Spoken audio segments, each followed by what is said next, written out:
cash gift up to 10,000 pesos para sa mga senior citizen. Saang lugar ito at house to house pa ang distribution? Panoorin at tapusin ng buo ang video para sa dagdag kaalaman. Bago tayo magpatuloy, huwag kalimutang mag-subscribe sa aking channel.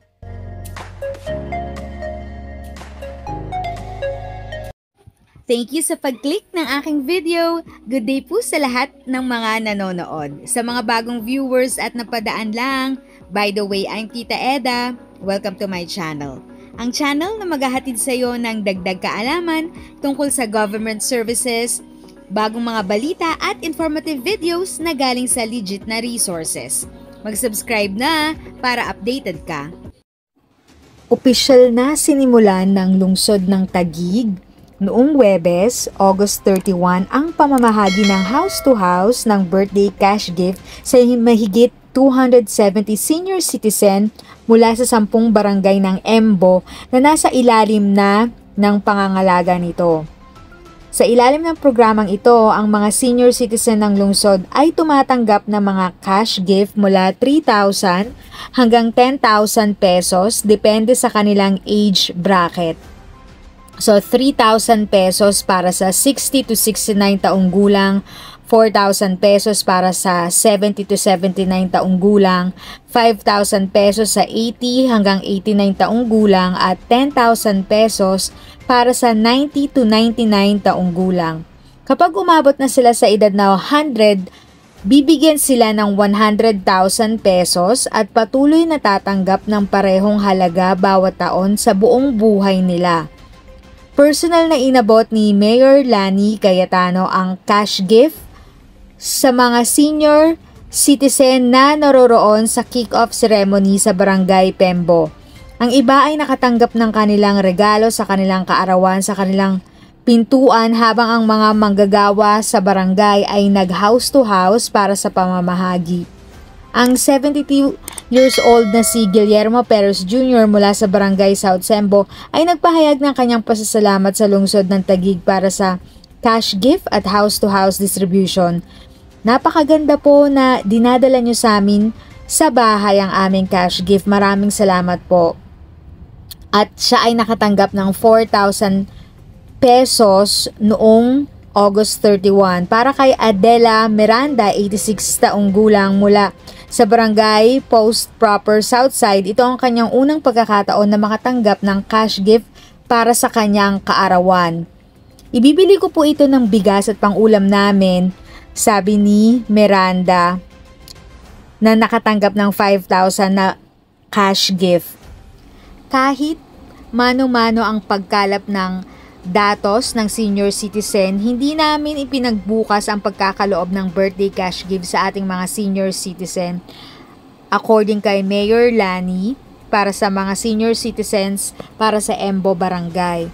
Ang araw po na ito ay patunay na mayroong programa ang City of Taguig para sa ating mga senior citizens sa Taguig.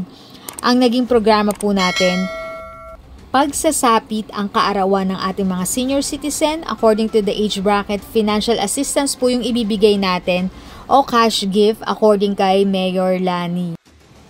Alam naman po nating lahat na simula po nung August ay na-turn over na ang 10 barangay na Embo sa Taguig na dati pong Makati City.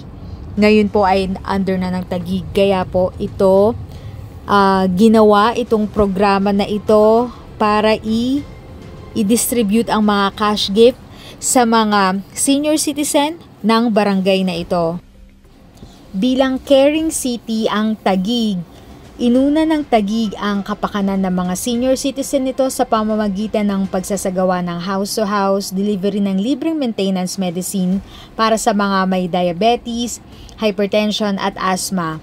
Noong 2019, binuksan ng Taguig ang Center for the Elderly, isang pioneer wellness hub sa bansa para sa mga senior citizen. Ito ay isang 5-story na building na may therapy pool, sauna, gym, yoga, ballroom area, massage room, sinehan, rooftop garden, recreational area at clinic na nag-aalok ng pahinga at pagpapahinga sa mga matatandang Taguigenyo na naghahangad na makapag-recharge.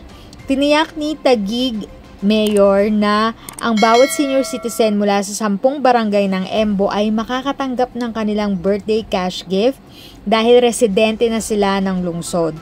Inulit din ng lokal na pamahalaan ang kanilang pangako na ibigay ang parehong mga programa at serbisyo sa mga bagong residente nito, lalo na sa mga mahal na lolo at lola ng Taguig.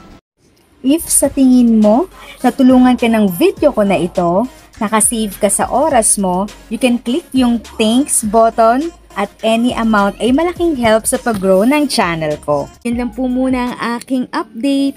Sana ay nakatulong na dagdag kaalaman ang aking shinare today. Ang goal ng aking channel ay mag-create ng awareness. Kung ganitong mga topic ang gusto mo, panoorin mo ang mga videos ko na ito.